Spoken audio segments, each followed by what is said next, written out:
Hello, kamusta tayong lahat? May praise my Father, Yahweh, for He is good. He is forever good. He is forever faithful. He is forever loving. He is forever merciful. And He is forever full of grace. He will never leave us nor forsake us.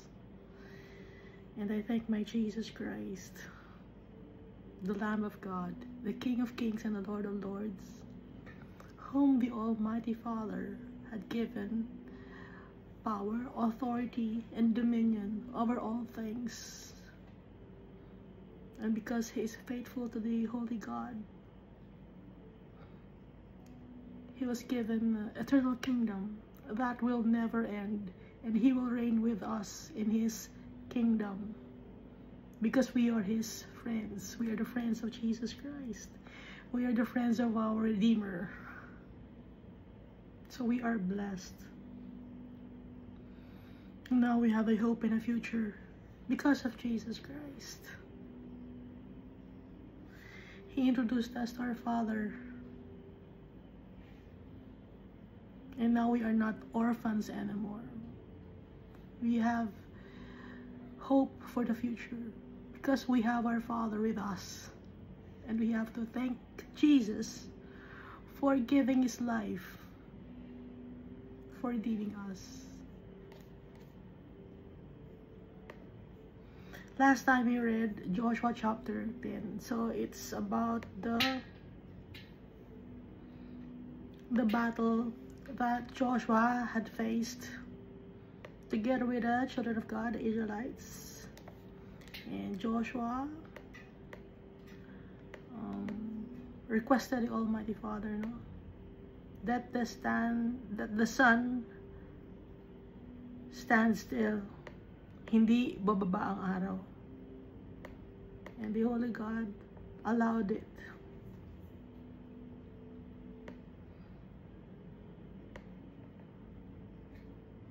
So tayo, pag nag-request tayo kay Almighty Father, wholeheartedly, humbling ourselves before our Father, ibibigay sa atin ang datay natin yan.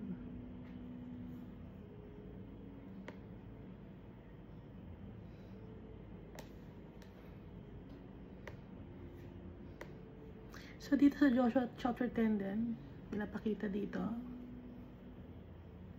si Almighty Father, He created this world and He can give to us anything, even if we think that it's a long shot or it's impossible. With the Almighty Father, nothing is impossible. He owns this world.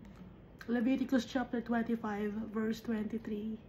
The land shall not be sold permanently, for the land is mine, for you are strangers and sojourners with me. Ang lupa na to, kay Almighty Father.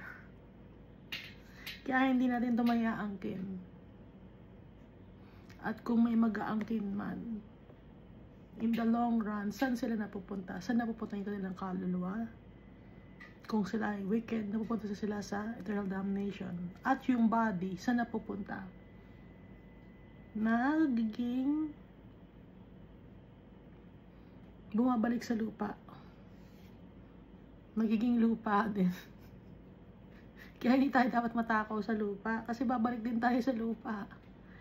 No? Kaya pag tumatanda na tayo, nag-aamay lupa na tayo. Kasi parang hinihila na tayo ng lupa. Ganon. No? Na ano nyo na ba yan? Naisip nyo yun? Parang hinihila tayo ng lupa. Kahit na sabihin na i-cremate, no? Mukhang lupa pa rin pag cremate, di ba? Yung ash.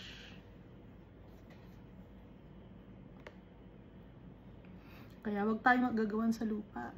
Usually, mga tao nag-aagawan sa lupa. Pag magagawan sa lupa, babalik ka rin sa lupa, no? At wala tayong madadala, kahit isa. Si Almighty Father. Siya ang powerful, sa Kanya tayo magtitiwala.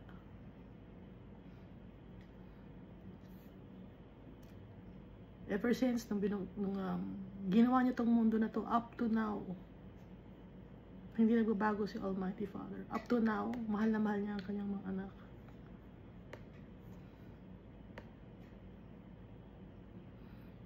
So, ang pinag-aagawan dito ng mga tao ay lupa. At ibinigay ni Almighty Father yung lupa sa kanyang mga anak, children of Israel, na nag-promise si Almighty Father. Yung promise ni Almighty Father, ginagawa niya yon. He keeps His promise. So kahit na marami pang mga kalaban si Joshua and the Israelites, natalo nila yon. Si Adonizedek, si Hoham, si Piram, Japhiah, Debir, at iba pang mga kings ng iba-ibang mga tribes, no? Natalo nila yon because of the Holy God. At nagpatapon si Almighty Father ng large hailstones galing sa heaven.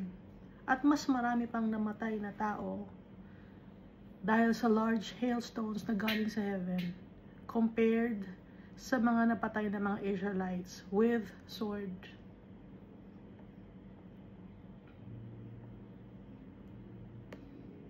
At yung mga Amorite kings, yung 5 kings ng mga Amorites, sila inagtago sa kuweba sa Makeda at nilagyan nyo ng takip na bato, no? Inutos ni Joshua, nilagyan ng takip ng bato yung kuweba.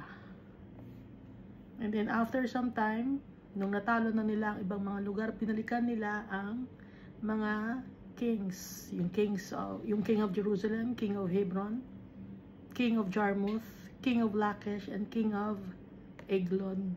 At yung mga yon ay inilagay nila ang kanilang mga paa, yung mga captains, inilagay nila ang kanilang mga paa sa neck ng mga kings. Ibig sabihin, victorious sila.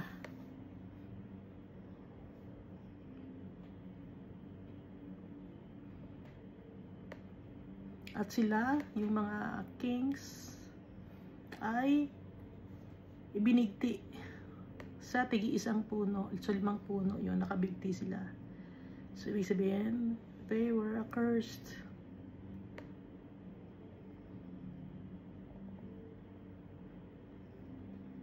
So, maraming mga lupa na na-conquer si Joshua and the Israelites because of the will of the Holy God, will ni Almighty Father, because it's His promise to His people. Ibibigay ang lupa. And so tayo, may promise sa atin si Almighty Father. Yung promise land, ibibigay sa atin ni Almighty Father ang ating inheritance, gaya ng promise niya dito sa kanyang mga anak na mga Israelites. So nakikita natin yung comparison. So itong pinakita ni Almighty Father, yung kanyang power, it's just a sample. Sample to na kaya niyang ibigay sa kanyang mga anak lahat. Ngayon tayo, ibibigay sa atin ng Almighty Father ang ating inheritance. Ano lang ang gagawin natin? Have faith in Him, believe in Jesus Christ. At ibibigay sa atin lahat ni Almighty Father, all the blessings, all the abundance, and that's for all eternity. So dito na-conquer din nila, aside from Jerusalem and Jarmuth and Lachish and Eglon and Hebron, iba pang mga land ang na-conquer nila. Makeda, Libna, Gezer, no? Debir. So ang lawak ng kanilang na-claim na land, because the Lord God of Israel fought for Israel. Ipinaglalaban ni Almighty Father ang kanyang mga anak. So dito na tayo sa Joshua chapter 11.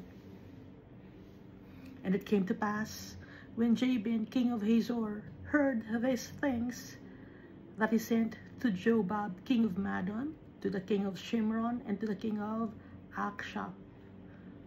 So nakarating na naman sa iba pang mga kaharian or kingdom or ibang town or country yung nangyari sa So, king ng Lachish, king ng Hebron, king ng Gezer.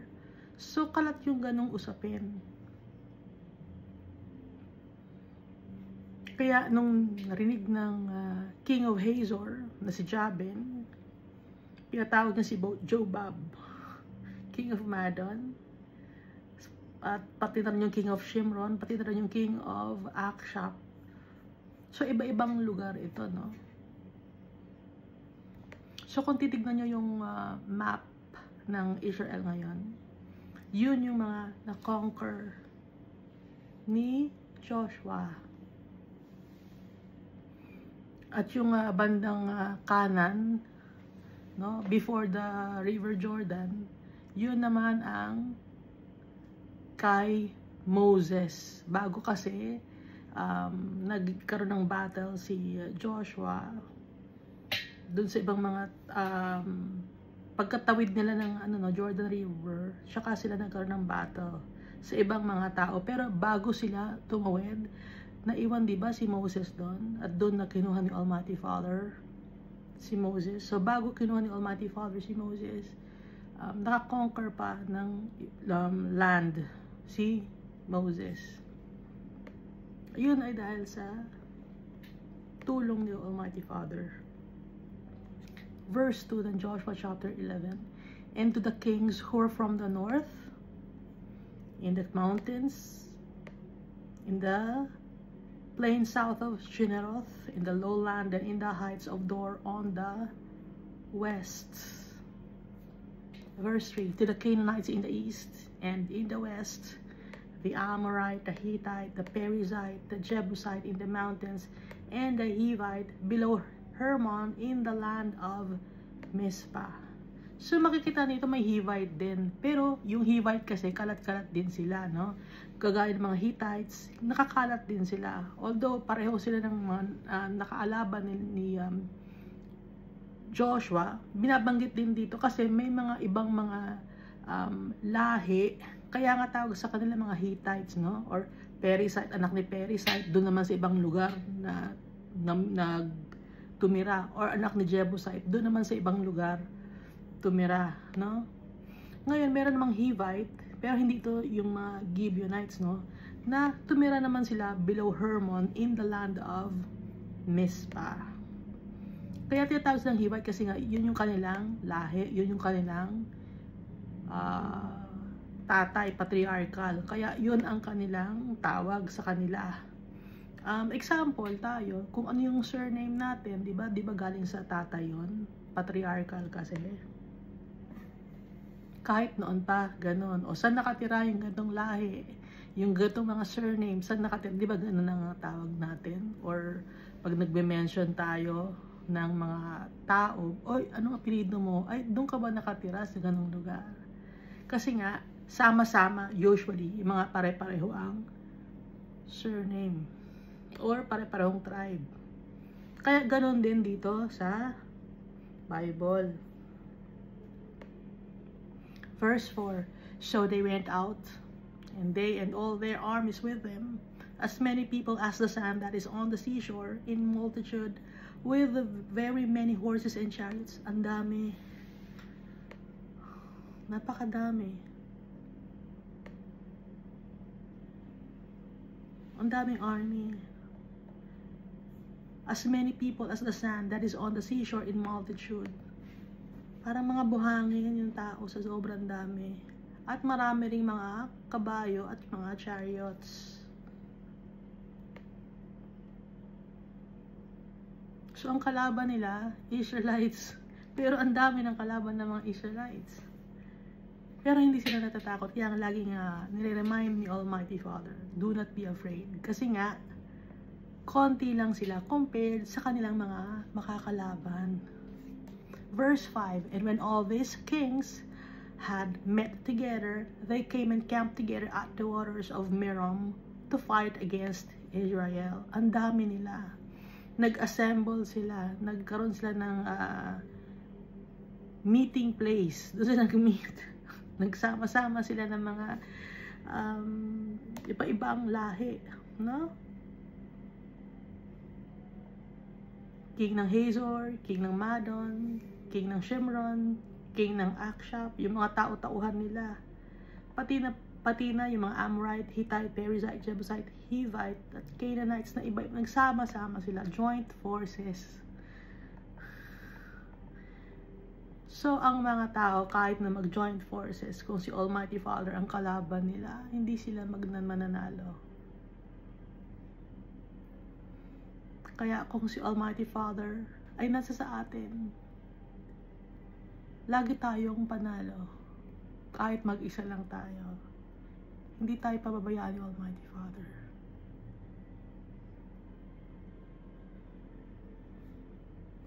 Kaya nga diba yung prayer ni David,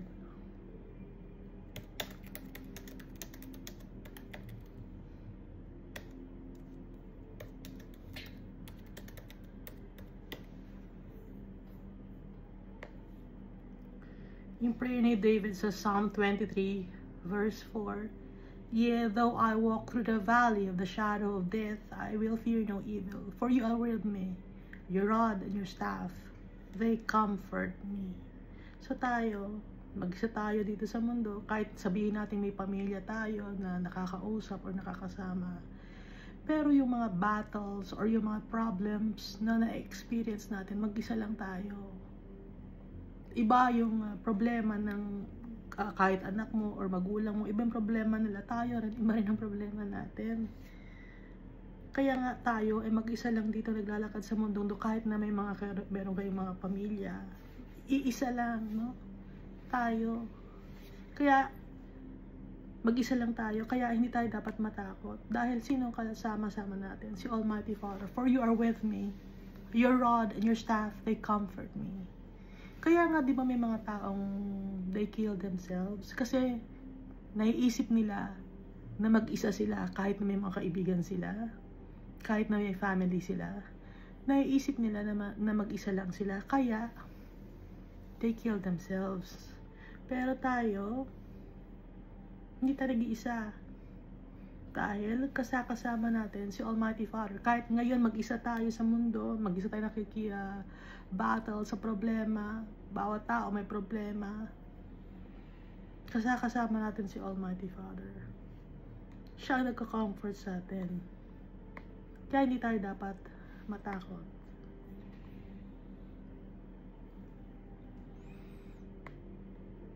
So, ito yung sunod-sunod na problema. Ang ibig sabihin nito, ang kinaharap ni Joshua. So, tayo din, no? Araw-araw may problema tayong kinakaharap. Pero si Almighty Father ang kasama natin. Verse 6, "But the Lord said to Joshua," inulit-ulit, no? "Do not be afraid because of them." Inulit ni Almighty Father, tayo rin, araw-araw. The Holy God, our Father, is reminding us not to be afraid because of the problems, because of the trials and tribulations. Dahil kasama natin siya. Tuloy natin, no? "But the Lord said to Joshua, do not be afraid because of them.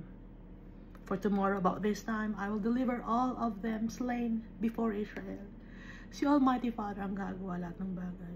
Ibibigay natin lahat kay Almighty Father. Ano lang ang gagawin natin? Have faith in our Father. Believe Him. Believe in Jesus Christ. Ano pa? "You shall hamstring their horses." But of course, merong directive si Almighty Father. May pinag-uutos si Almighty Father.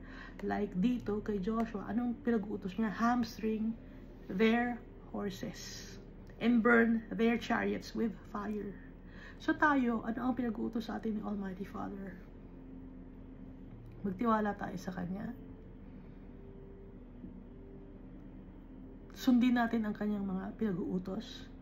Yung wickedness, talikuran natin.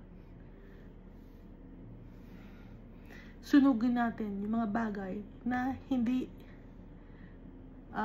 makakabuti sa atin. Yung mga wickedness, yung evil deeds, sunugin natin yun. Tanggalin natin sa buhay natin.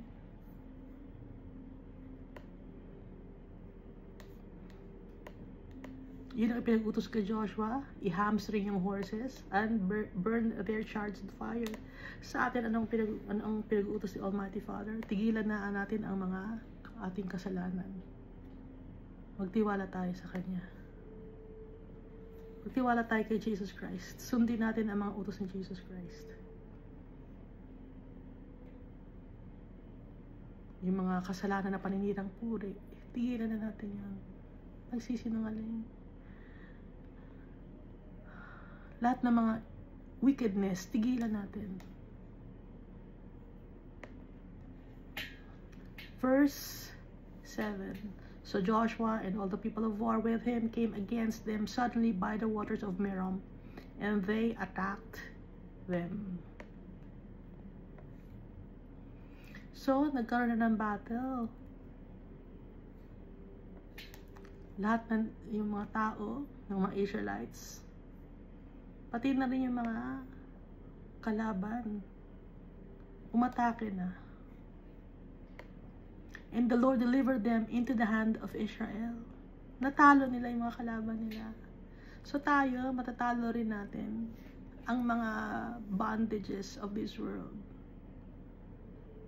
Kung susundin natin ang tatay natin, ibibigay niya sa atin lahat ng mga blessings.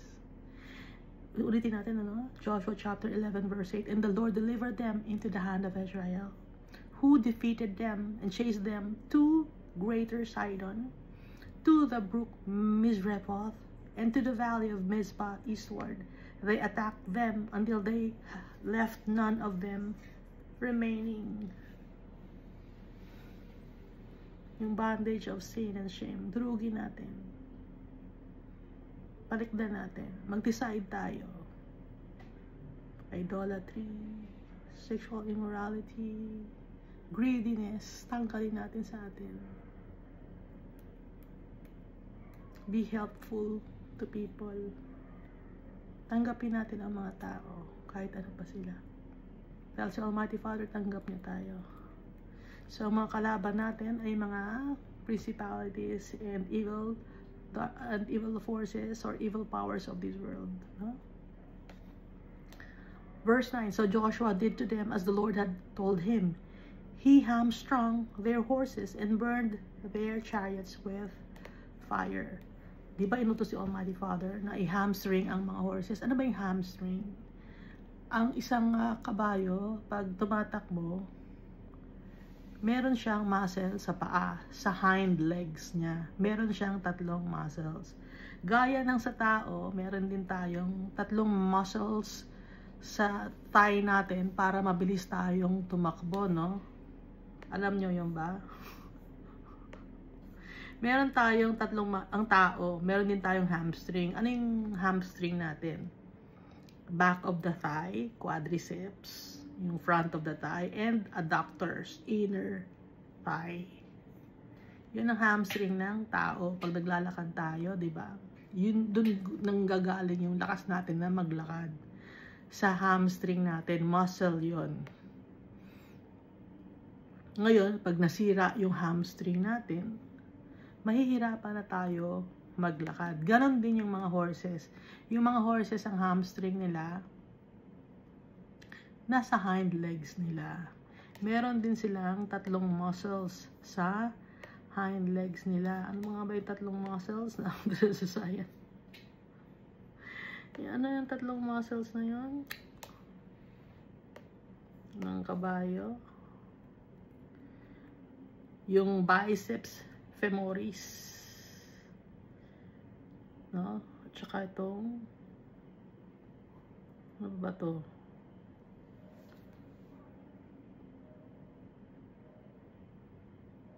Point of buttock. Ano nga ba yung hamstring ng horses?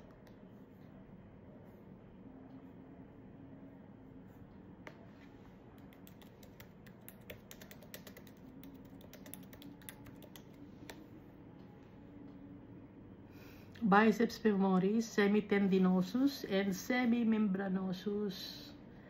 Kaya malakas sumipa, malakas tumakbo ang kabayo. Ngayon, utos ni Almighty Father, na i-hamstring ang mga horses. Bakit i-hamstring ang mga horses? Para hindi makatakbo ng mabilis. Para manghina ang takbo. So, ibig sabihin, magkaroon ng injury. Lagyan ng injury ang horses. Paano magkakaroon ng injury ang horses? Overexertion or poor conditioning or nadapa yung kabayo, no? Or uneven terrain. Doon tatakbo yung kabayo. So, nagkaroon ng na-strain yung kanyang muscles, hamstring. Kaya, babagal ngayon ang kanyang takbo. Kaya yung mga kabayo ng kalaban, mabagal ang takbo. Ganon ang inutos ni Almighty Father kay Joshua. Ganon ang gawin na i-hamstring ang mga horses ng mga kalaban. At yung mga chariots ay i-burn ng fire. So tayo, hindi na tayo maglalakad sa kadiliman. Hindi na tayo maglalakad ng kung saan mang natin gusto. Kundi maglalakad tayo sa path na nilakaran ni Jesus Christ, path to righteousness. At susunugin natin yung mga bagay that hinders us in worshiping our Father. Tapos verse 10, Joshua turned back at that time and took Hazor and struck its king with a sword, for Hazor was formerly the head of all those kingdoms. So, natalo nila yung king ng Hazor. Verse 11, and they struck all the people who were in it with the edge of the sword. So, ang panglaban ng mga tao noon ay sword. Tayo, anong panlaban natin na nasa Bible?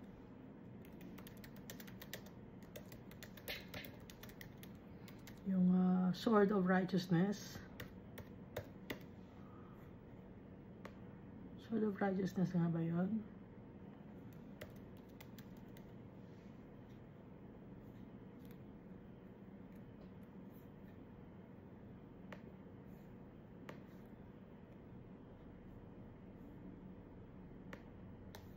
Ay, sword of the spirit pala, sorry. Sword of the spirit. So, dapat nasa sa atin ang Holy Spirit para mapaglabanan natin ang lahat ng bagay ng kasamaan. Pag nasa sa atin ang Holy Spirit, hindi tayo matitinag. Nasa sa atin ang Holy Spirit ni Almighty Father. And they struck all the people who were in it with the edge of the sword, utterly destroying them. There was none left breathing. Then he burned Hazor with fire. Yung si king ng Hazor ay si Jabin or Jabin. Ngayon, yung Hazor, sinunog niya ni Joshua. Verse 12. So all the cities of those kings and all their kings Joshua took and struck with the edge of the sword. He utterly destroyed them, as Moses, the servant of the Lord, had commanded. So, inutos ni Almighty Father kay Moses na binigay naman na instruction ni Moses kay Joshua. And of course, kasama ni Joshua si Almighty Father. Kausap din ni Joshua si Almighty Father. Nagpe-pray din si Joshua. Verse 13, but as for the cities that stood on their mounds, Israel burned none of them except Hazor only. So yung Hazor lang ang sinunog, which Joshua burned.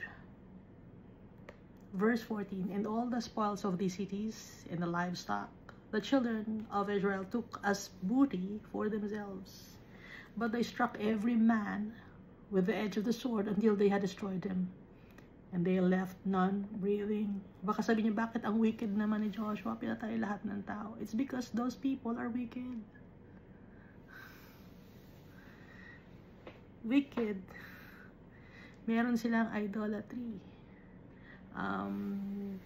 Lahat ng mga kasalanan na binanggit na ayaw ni Almighty Father, ginagawa ng mga tao na to, na mga kalaban ni Joshua and the Israelites. At hindi sila malinis, no?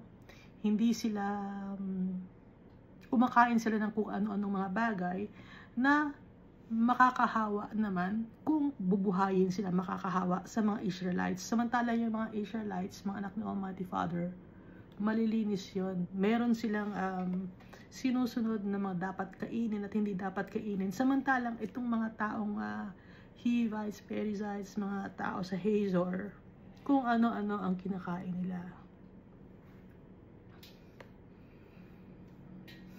At si Almighty Father, di ba, merong mga laws and commands.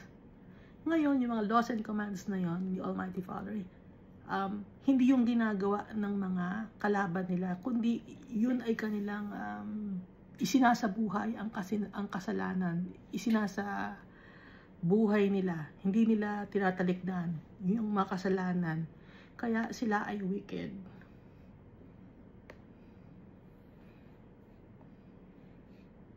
At may mga choice naman tong mga taong ito eh. Ano ba ang choice? Pwede silang lumapit kay Joshua, makipag-ayos. Pero hindi, di ba?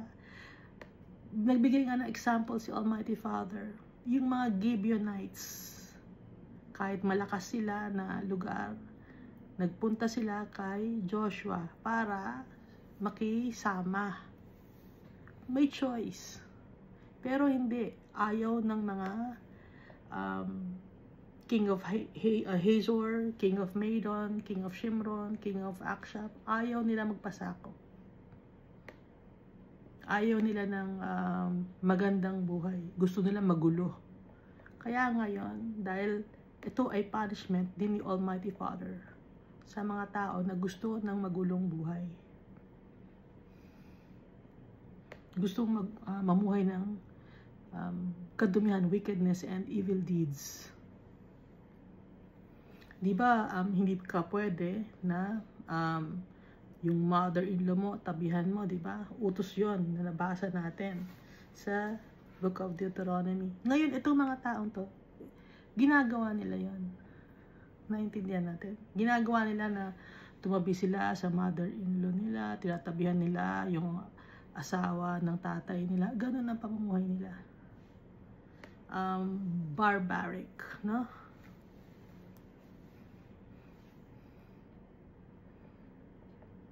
Kaya ito ay punishment din sa kanila. Instead na gayahin nila ang Gibeonites para makipagkasundo, ang ginawa nila, nagsama-sama pa sila. Alam naman nila na powerful si Almighty Father. So mayabang din sila. Kaya deserve nila yon. Kaya tayo, hindi tayo dapat maging mayabang. Ayaw ni Almighty Father ng mga taong mayabang. Verse 15. As the Lord had commanded Moses his servant, so Moses commanded Joshua. And so Joshua did. He left nothing undone of all the Lord had commanded Moses. At pag hindi ginawa ito ni Joshua, asa na ang lupain ng mga Israelites? Wala sila makukuhang lupain. Okay? Ngayon, kung tayo hindi natin tatalikuran ang mga gawain ng kasalanan, makukuha ba natin ang ating inheritance? Hindi. Nakikita na natin ang comparison. Kung mamumuhay tayo dito sa mundo na to, mamumuhay ng makasalanan, susundin natin ang ginagawa ng ibang mga tao na hindi nakakakilala kay Almighty Father. Makukuha ba natin ang ating birthright? Hindi.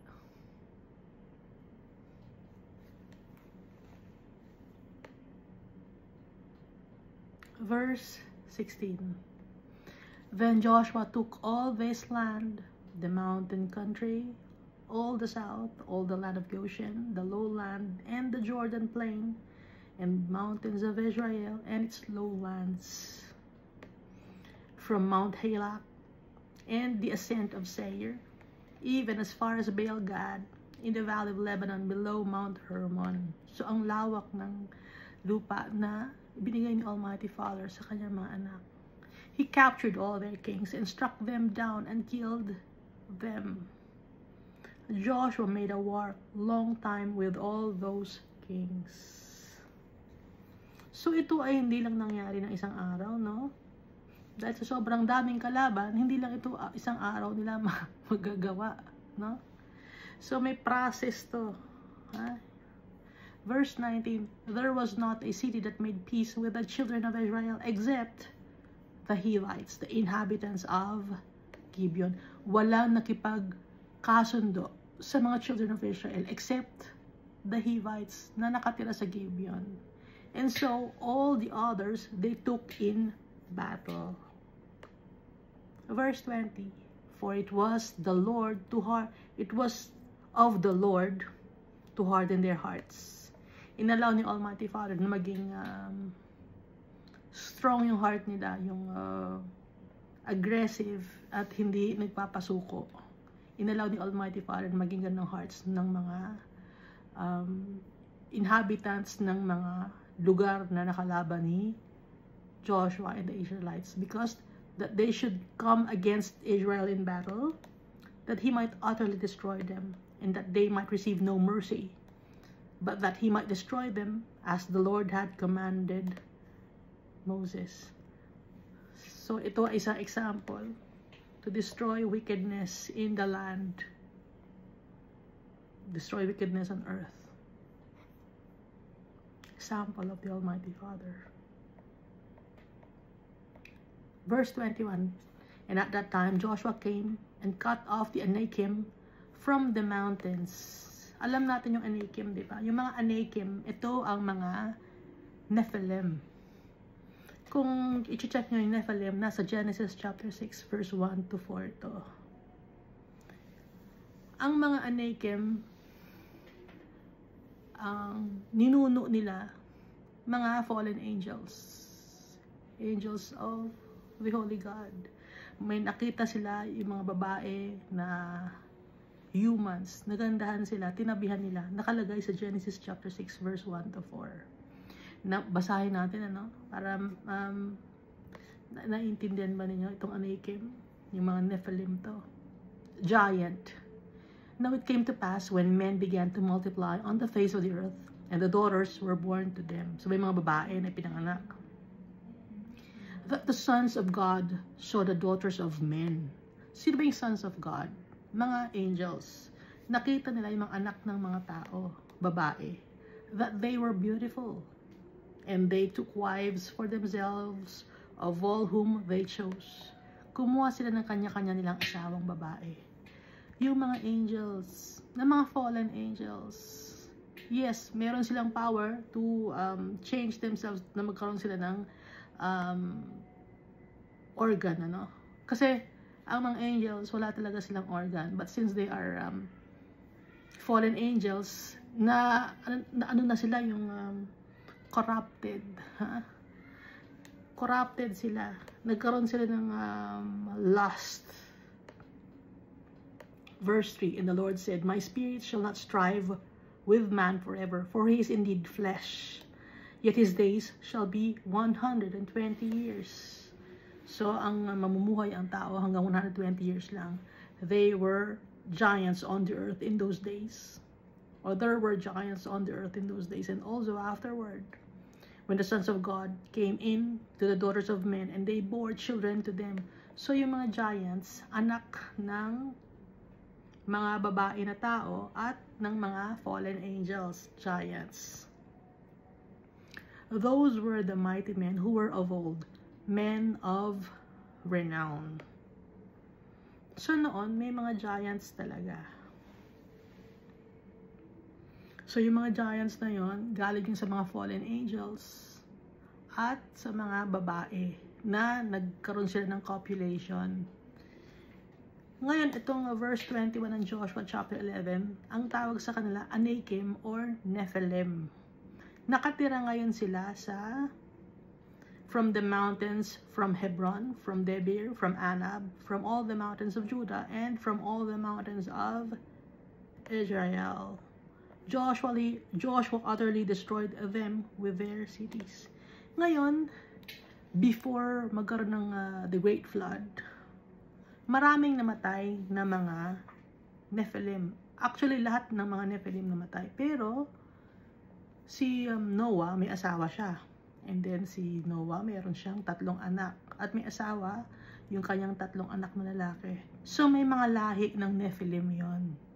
Kaya dito sa Joshua, lumabas yung lahi ng Nephilim. Naintindihan natin? Kasi nawala na nga yung mga Nephilim. Originally, ng Great Flood, nawala na. Pero yung mga babae, may lahi silang Nephilim na nasa genes na nila, na nalagyan na ng nahaluan na yung katawan ng tao ng genes ng Nephilim. Kaya nagkaroon pa rin ng mga tao na matatangkad gaya ng kaaway or kalaban ni David na si Goliath. Naintindihan natin? Sino ang kausap ko?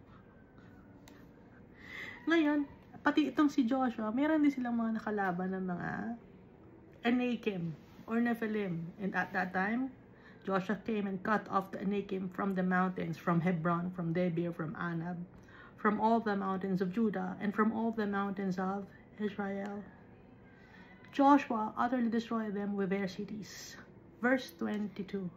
None of the Anakim were left in the land of the children of Israel.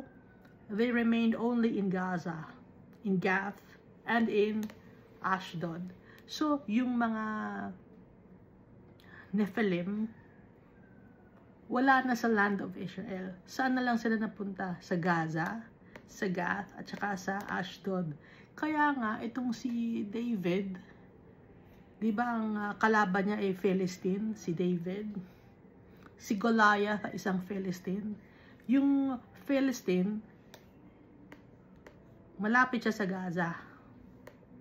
So, kung i-check nyo yung mapa ngayon ng Palestine, di pa may Gaza doon, yung pa rin yun, doon galing si Goliath, doon ang naglaban si David and Goliath. No?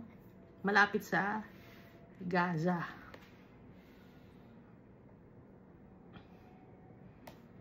So, may lahi si Goliath. Verse 23. So Joshua took the whole land according to all that the Lord had said to Moses, and Joshua gave it as an inheritance to Israel. Lahat ng lupain kinuha ni Joshua dahil sa utos ng Almighty Father, na ang nag-relay sa kanya ay si Moses. Sinunod lahat yon ni Joshua. And gave it as an inheritance to Israel according to their divisions by their tribes. Then the land rested from war. So nakuha na yung mga lupa na dapat makuha.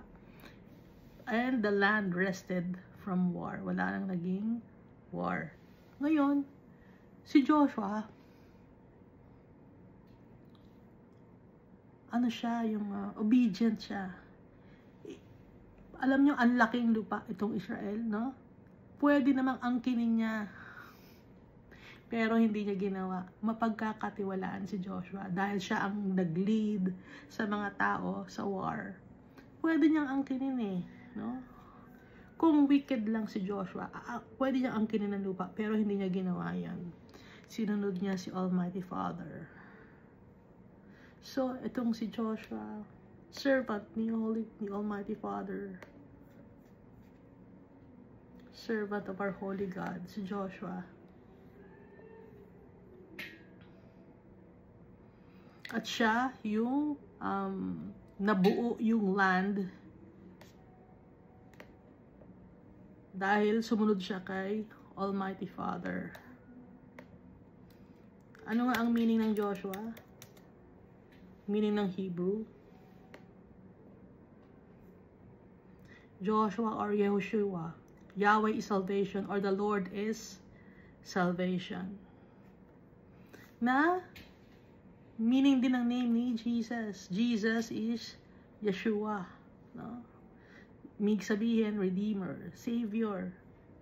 Nagkataon ba na ang pangalan ni Joshua ay kapangalan ni Jesus Christ? No?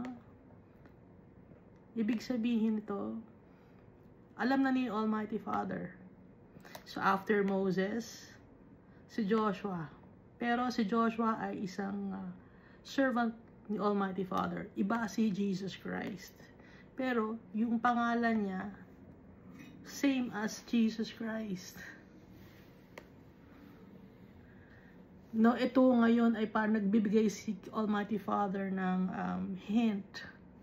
Nagbibigay siya ng hint sa mga tao na ang next na darating ay si Jesus Christ. Dahil after ni Moses, Joshua ang naging ang warrior, di ba? Ang kumalaban para makuha ang land.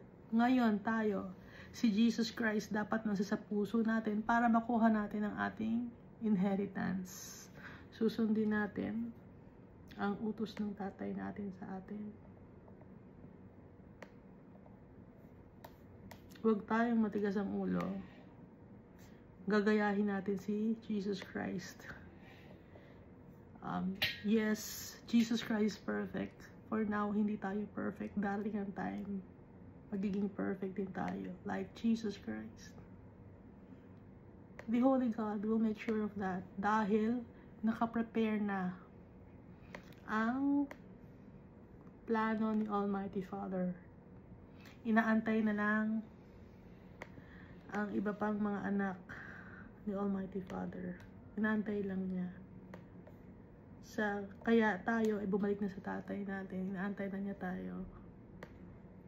Trust in our Father. Believe in Jesus Christ. So dito sa Joshua chapter 12, babasa natin dito ngayon yung mga kings na nakalaban ni Moses at ang kings na nakalaban ni Joshua. Dahil si Moses nga, before mag-cross ng Jordan River ang mga Israelites, may na-conquer sila na land. So yung land na yon ay binigay kay Reuben, Gad, at saka kay Manasseh. Basahin na natin ang Joshua chapter 12. These are the kings of the land whom the children of Israel defeated, and whose land they possessed on the other side of the Jordan toward the rising of the sun, from the river Arnon to Mount Hermon and all the eastern Jordan plain. So, inilalagay dito lahat ng mga kings at saka yung lugar na kanilang nakuha, na-claim nila. One king was Sihon, king of Amorites, who dwelt in Heshbon and ruled half of Gilead, from Aroer, which is on the bank of the river Arnon, from the middle of that river, even as far as the river Jabbok, which is the border of the Ammonites. Kilala natin yung mga Ammonites, di ba? Mga anak to ni Lot sa kanyang anak. So yung Ammonites, asa na ngayon itong mga Ammonites? Nasa Jordan, Amman, capital ng Jordan. Verse 3, and the eastern Jordan plain, from the sea of Shinneroth as far as the sea of Arawa, or the Salt Sea, the road to Beth Jeshimoth, and southward below the slopes of Pisgah. Verse 4, the other king was Og, king of Bashan, and his territory, who was of the remnant of the giants, who dwelt at Ashtaroth and at Edrei, kasi madami noon na mga giants, no? Na kahit na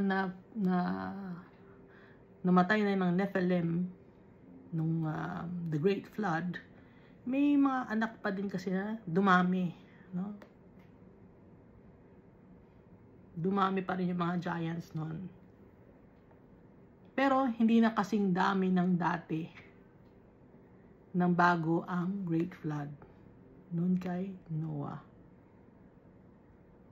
So nakatira sila sa Ashtaroth. Alam naman natin na yung Ashtaroth, si Ishtar, no? Kilala natin siya, di ba? Sumasamba sila sa fertility goddess. Yun ang kanilang sinasamba. Idolatry. Verse 5, and reign over Mount Hermon, over Salca, over all Bashan, as far as the border of the Geshurites and the Maccathites, and over half of Gilead to the border of Sihon, king of Heshbon.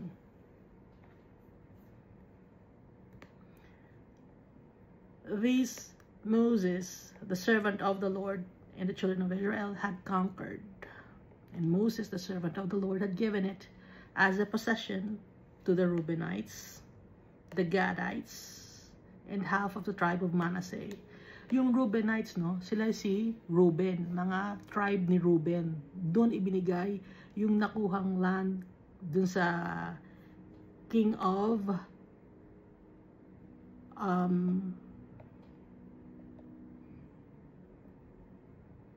Amorites at king of Bashan. Dito ibinigay sa tatlong tribes. Sa Reubenites, sa Gadites or sa tribe ni Gad, and half of the tribe of Manasseh. Verse 7. And these are the kings of the country which Joshua and the children of Israel conquered on this side of the Jordan.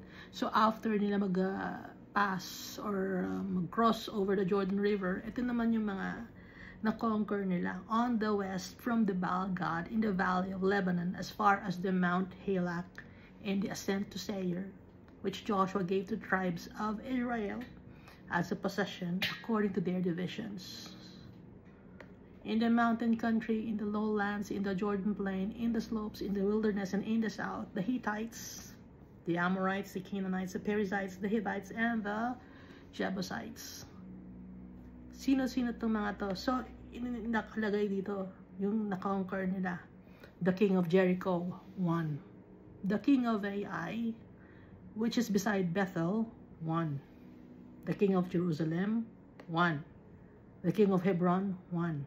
The king of Jarmuth, 1. The king of Lachish, 1. The king of Eglon, 1. The king of Gezer, 1. The king of Debir, 1. The king of Geder, 1. Ang dami, di ba? The king of Hormah, 1. The king of Arad, 1. The king of Libnah, 1. The king of Adullam, 1. The king of Makkedah, 1. The king of Bethel, 1. The king of Tapua, 1. The king of Hepher, 1. The king of Aphek, 1. The king of Lasharon, 1. The king of Madon, 1. The king of Hazor, 1. So naka-itemize dito yung na-conquer nila na mga kingdoms. The king of Shimron, Meron, 1. The king of Akshap, 1. The king of Tanak, 1. The king of Megiddo, 1. The king of Kadesh, 1. The king of Jokneam in Carmel, 1. The king of Dor in the heights of Dor, 1. The king of the people of Gilgal, 1.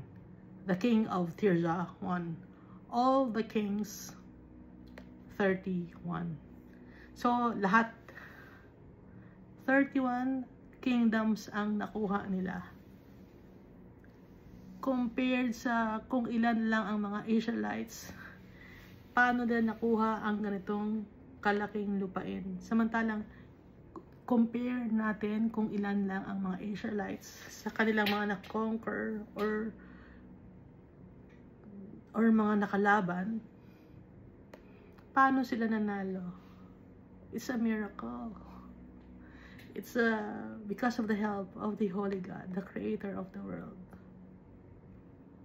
So, ang Father natin, He is faithful to us. Kahit gaano pa kadami, we will be victorious. At lalo na kasama natin si Jesus Christ at ang Holy Spirit. Ganito magmahal si Almighty Father. If we remain in Him, He will remain in us. God loves us so much. Thank you.